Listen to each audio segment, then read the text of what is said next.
ভারতের উত্তরপ্রদেশের অযোধ্যায় চলতি বছরের জানুয়ারিতে হিন্দুদের জনপ্রিয় দেবতা রামের নামে তৈরি করা বিশাল মন্দিরের উদ্বোধন করেন ভারতের প্রধানমন্ত্রী নরেন্দ্র মোদী।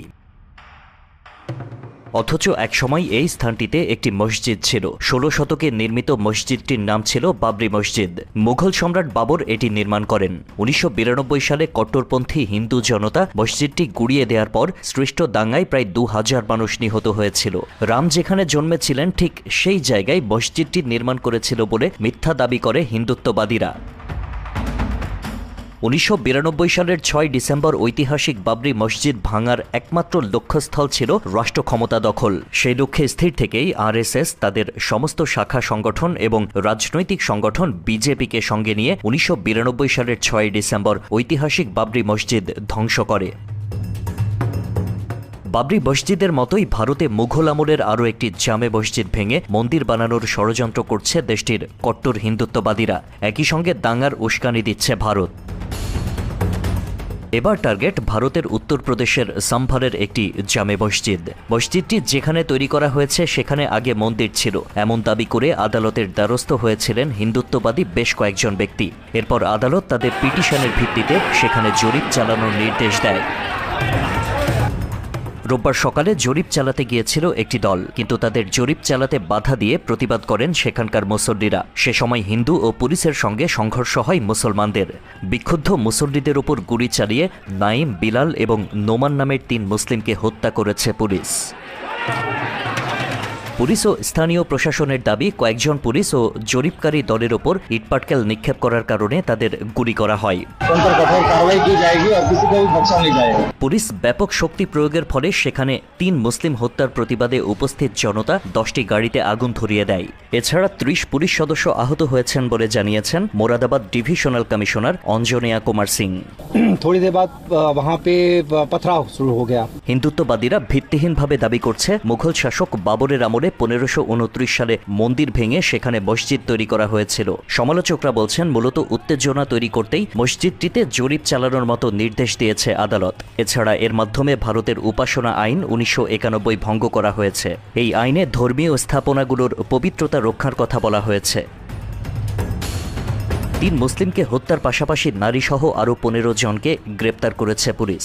৩ জনকে হত্যার পরও মসজিদটিতে জরিপ চালিয়েছে জরিপকারী দল। তারা আদালতের নির্দেশ অনুযায়ী মসজিদটির বিভিন্ন জায়গার ছবি ও ভিডিও ধারণ করে নিয়ে গেছেন। আগামী ২৯শে নভেম্বরের মধ্যে আদালতের কাছে জরিপের প্রতিবেদন জমা দিতে হবে। স্থানীয় রাজনীতিবিদরা বলেছেন, নরেন্দ্র মোদীর বিজেপি সরকার ইচ্ছাকৃতভাবে সেখানে উত্তেজনা তৈরি করেছে। তারা মূলত সেখানে রাজনৈতিক ফায়দা আদায় করে নিতে এই কাজ করেছে। ভারতে মুসলিম নিধনে বাংলাদেশের পক্ষ থেকে কোনো প্রতিবাদ জানানো হয়নি, অথচ বাংলাদেশে হিন্দুদের ওপর কোনো নির্যাতন না হলেও এ নিয়ে মিথ্যাচার করছে হিন্দুরা। বাংলাদেশের সংখ্যালঘুরা নির্যাতনের শিকার হচ্ছে, এমন ভিত্তিহীন অভিযোগে সমাবেশ করে দেশে অস্থিতিশীল পরিস্থিতি তৈরি করছে হিন্দু সংগঠনের নেতারা। সম্মিলিত সনাতন জাগরণ জোটের উদ্যোগে সর্বশেষ তারা সমাবেশ করে রংপুরে। বাংলাদেশকে নিয়ে চক্রান্ত করা হচ্ছে। শুক্রবার সমাবেশ থেকে এমন অভিযোগ করে সনাতনী নেতারা বলেন, জীবন থাকতে এই ভূমি নিয়ে কাউকে খেলতে দেয়া হবে না।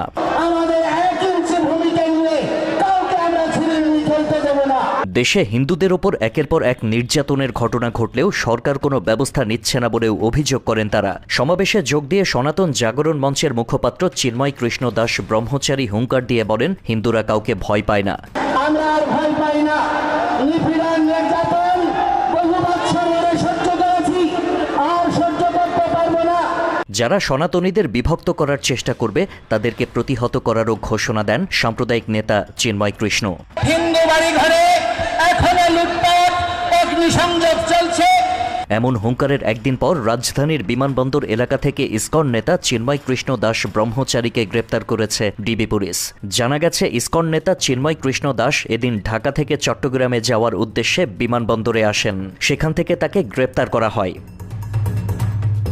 5 আগস্ট গণ অভ্যুত্থানের পর বৈষম্য বিরোধী ছাত্র জনতা নিউ মার্কেট মোড়ে একটি জাতীয় পতাকা উত্তোলন করে। গত 25শে অক্টোবর লালদিঘি ময়দানে সনাতনীদের সমাবেশের দিন ওই পতাকার ওপর ইসকনের গেরুয়া রঙের ধর্মীয় পতাকা স্থাপন করে দেয়া হয়, যা রাষ্ট্রের অখণ্ডতাকে অস্বীকার করার শামিল।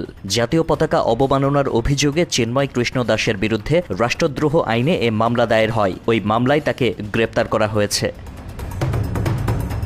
আশিক আহমেদ, বাংলা এডিশন।